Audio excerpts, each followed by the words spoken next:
പാലാ നഗരസഭാ ഭരണം ആരു പിടിക്കുമെന്ന കാര്യത്തിൽ അനിശ്ചിതത്വം തുടരുന്നു. സ്വതന്ത്രനായി മത്സരിച്ചു ജയിച്ച ബിനു പുളിക്കക്കണ്ടവുമായി CPM നേതാക്കൾ കൂടിക്കാഴ്ച നടത്തി.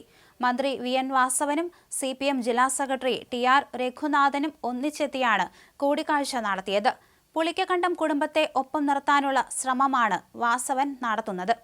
പാലാ നഗരസഭ ആരു ഭരിക്കുമെന്നതിൽ ബിനു പുളിക്കക്കണ്ടത്തിന്റെയും കുടുംബത്തിന്റെയും തീരുമാനം നിർണായകമാണ്. ബിനുവും മകൾ ദിയയും സഹോദരൻ ബിജുവും സ്വതന്ത്രനായി മത്സരിച്ചാണ് വിജയിച്ചത്. 26 അംഗ ഭരണസമിതിയിൽ LDF 12, UDF 10 എന്നതാണ് കക്ഷിനില. 4 പേർ സ്വതന്ത്ര അംഗങ്ങളാണ്. ഇതിൽ 3 പേരും പുളിക്കക്കണ്ടം കുടുംബത്തിൽ നിന്നും ഒരാൾ UDF വിമതനായി ജയിച്ച മായ രാഹുലുമാണ്. ഏതെങ്കിലും മുന്നണിക്കൊപ്പം നിന്നാൽ വനിതാ സംവരണമായ നഗരസഭാ അധ്യക്ഷ സ്ഥാനം ദിയയ്ക്ക് നൽകണമെന്ന ആവശ്യമാണ് ബിനു ഉയർത്തിയത്. തനിക്കോ സഹോദരനോ ഉപാധ്യക്ഷ സ്ഥാനവും ബിനു മുന്നോട്ട് വച്ചിരുന്നു. ഇന്നത്തെ കൂടിക്കാഴ്ചയിൽ ബിനു പുളിക്കക്കണ്ടത്തിന്റെ ആവശ്യങ്ങൾ LDF അംഗീകരിച്ചു എന്നാണ് വിവരം. എന്നാൽ മുന്നണി പ്രവേശനത്തിൽ ബിനു പുളിക്കക്കണ്ടം ഇതുവരെ തീരുമാനമെടുത്തിട്ടില്ല.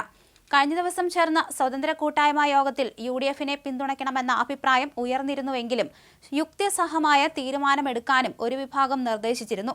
എന്നാൽ ഇതിനുശേഷവും ഇടതു നേതാക്കളുമായി ബിനു ചർച്ചകൾ നടത്തുകയായിരുന്നു. നേരത്തെ സ്വതന്ത്ര കൂട്ടായ്മ UDFനെ പിന്തുണയ്ക്കാൻ പാതി മനസ്സ് കാണിച്ചതോടെയാണ് UDF ഭരണത്തിന്റെ സാധ്യത തെളിഞ്ഞത്. എന്നാൽ ആ നീക്കം ഇപ്പോൾ പാളുമോ എന്നാണ് അറിയേണ്ടത്. വനിതാ സംവരണമായ നഗരസഭാ അധ്യക്ഷ സ്ഥാനം ദിയയ്ക്ക് നൽകണമെന്ന ആവശ്യമാണ് ബിനു ഉയർത്തുന്നത്. ഇതിനൊപ്പം ബിനുവിന് ഉപാധ്യക്ഷ സ്ഥാനവും ആവശ്യപ്പെടുന്നുണ്ട്.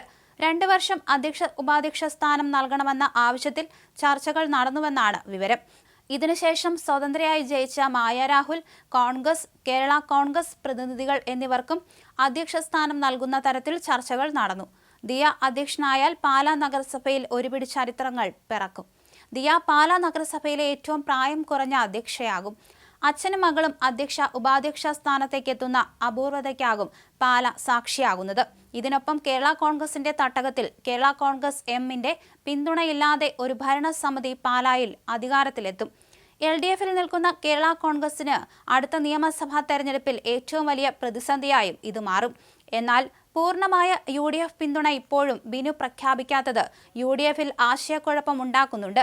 ഇടതനുകൂല നീക്കം UDFനെ ആശങ്കപ്പെടുത്തുന്നുണ്ട്. പുളിക്കക്കണ്ടം കുടുംബം മത്സരിച്ച സ്ഥലങ്ങളിൽ കോൺഗ്രസ് സ്ഥാനാർത്ഥിയെ നിർത്താതെ സഹായിച്ചിരുന്നു.